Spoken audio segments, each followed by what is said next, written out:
Hello. Oh, there we go. Can everybody hear me? Thank you. First of all, I want to say I am from the federal government, and I'm here to help.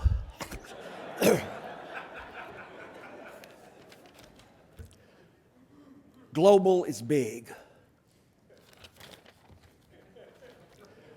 In conclusion, there's really not that much more. I really want to say thank you, Tim, which I did a while ago, so just give me linking into what we have, and then I guess really as a notion of that coming in from Washington, the last minute like I did this morning. And I'm sorry I wasn't here, but I was somewhere else, and that is what we do in Washington. We don't, I do. But to begin with, I think you know better than anyone you know that a plan of any sort during both good as well as rocky economic times requires the combination of three essential ingredients. There were four Monday.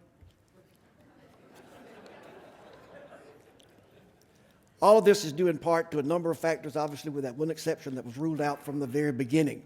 So why, you ask, did I bring it up? The third thing that I would like to say today, a penny saved is a penny earned. No. A penny saved is a government oversight. But I think that, Jesus. By the way, I've been listening to some of the comments and speeches and everything that's been going on, and I couldn't agree more.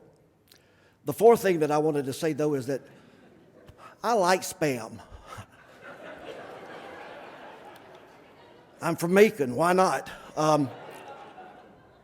But I think all of it, what we have, and then I guess really adds that to note, and let me wind down by saying that it is indeed a grace, what we have, and I guess in Washington, and I've been there for about 23 years, and I feel like that I've been able to launch, and what we have, and I guess really adds that to a notion in terms of communication.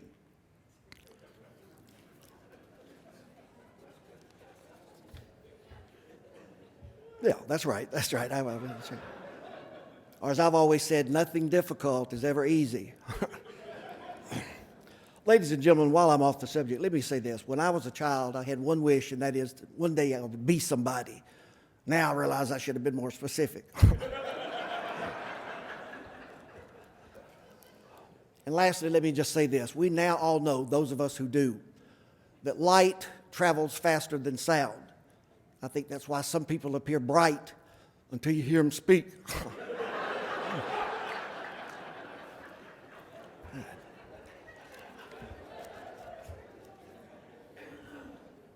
The very last thing that I want to say, because I'm on, what we have, and then I guess really adds that to a note of that, and that is this. Has it? Just testing. Of course, all of you, and you know who you are, have been shaped by change after change after change after change. But you've all emerged with a powerful new spirit, best captured in the phrase, now what? Of course, we in the federal government have remained unswervingly committed to the notion that has served us so well over the years, and that is this. Hard work never hurt anybody, but why take a chance?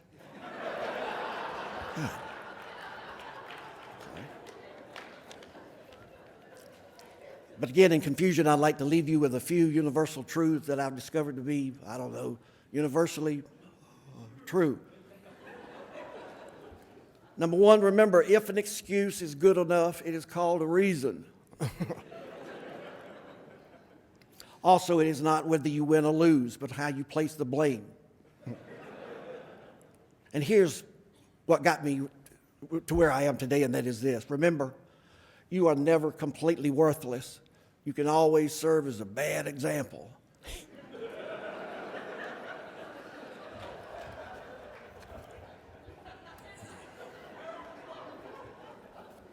And last, but certainly not last, remember, in order to cover up a hole, you got to dig a new one.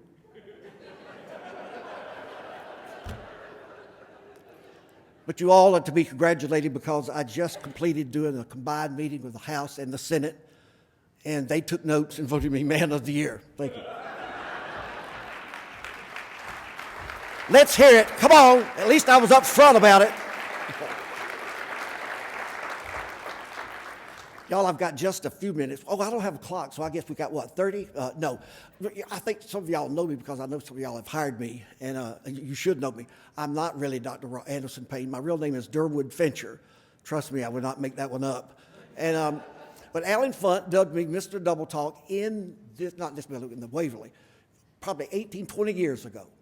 We had a tryout there, and they had about 300 people from Candid Camera and IBM.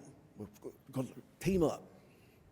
I went in and looked in this room. I mean, I was on the list, but I looked at that. I saw that Alan Funt was just reading the newspaper. He wasn't paying any attention. He'd been auditioning about 300 people.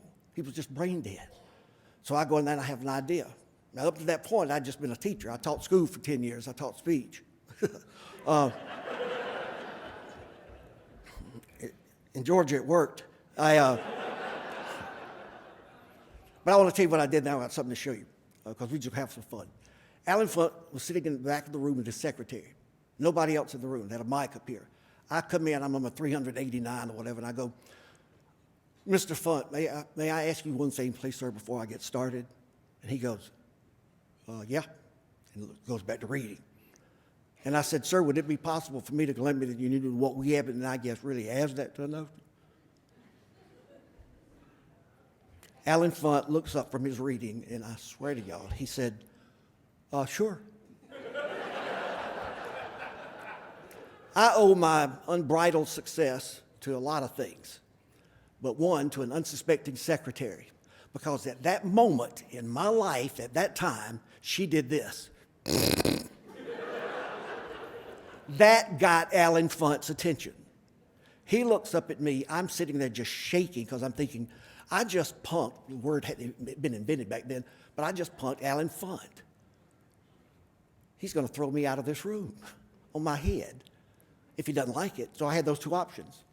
And he was sitting there weighing it out, and I'm telling y'all, this is exactly what happened. He said, and the secretary, by the way, had a look like, he got you. So he goes, okay, I'm going to call you Mr. Double Talk. See the girl outside, thanks. And y'all, that changed my life, because when you had the blessings of IBM and Candid Camera back then, that's why I'm going 5.5 million miles with Delta. I live in Atlanta, but I'm rarely here. But I want you to see something before my time runs out. Watch the two screens. Bridgestone hired me, and y'all going to see these people. I mean, Freddie Couples and Lee Trevino. They had no idea. I had a Bridgestone thing, just like this one here, except it was Bridgestone. So they thought I was with Bridgestone. This is about 3 minutes. All y'all have been talking about communication. Communication is important. I mean, that's the way we communicate. You may quote me on that. But watch two things that Alan Funt used to point out to us. Look at the expression on their faces and listen to what I'm not even saying. And knowing that they're getting paid $2 to $3 million for promoting Bridgestone, and they thought I was from Bridgestone. So just check it out. This is great. It gets better.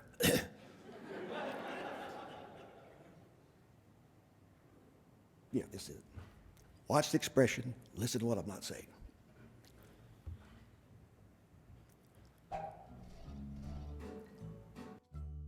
Well, let's start, which is a great place to do at the beginning. And Lee Trevino, of course, you don't need an introduction. Let me just say this. I think I speak for a lot. Well, I don't, but I know some people who do. Has some longer to that unit of what we have, and then I guess really adds that to a nostrum over the years. Has it? You look at the being and that unit, what we have in that, and I would imagine, I mean, I'm not there to this, but I was the float to that too, right? Because I mean, almost everybody says yes. Exactly. You really don't have a choice. Good deal. That's perfect. I was thinking, oh, but then you know what we have in that too. And I mean, have you experienced days like that, Fred? Be honest. I have to. I don't know. I couldn't understand what you were asking. That's what I mean. I have all kinds of days where I don't know what I'm doing. Yes. I wanted to find out from you, if not, then you know what we've seen, and I guess really with golf. Try again. Chuck, let me ask you then, you know what we have, and then I guess really adds that to a nostrum. Have you heard that before? I know you've been out there for years, because I mean, and I guess really with some of the older golfers. But is that still true? Oh, well, sure, it's true. Absolutely. What would be, in your estimation, what we have, and then I guess really as it today? I don't really know. Looking back, and then I guess really as that to what we've seen so far, has it? They've given me a lot of chances, and this is the last one. So, Nick, listen, I'll try and help you, but you got to make sense. Fred, I can still call you Fred, right? Yes. Willard, what then I guess might be something that we see in your own words, because obviously those were mine, associated with golf. Ooh, help. And I think about it, and I should have before I said it, but I don't know. I'm sorry. I messed up. Oh, yeah, something just to say yes. Yes. Good deal. All right, absolutely. What would be, and then, what we have, and then I guess really, now, but let me finish, Fred. Let me finish. I can do some good stuff, but I can't fight the big ones by myself. I am Durwood Fincher, Mr. Double Talk, and I've been making no sense. But I mean, are we together on that? I'm sweating right now. I'm so embarrassed. Are you kidding me? I was wondering if this is a joke or not. I was like, I can't understand anything this guy's saying. Well, I have a lot of friends of mine that talk like you do when they've drunk too much. Cut. They were good people, good people.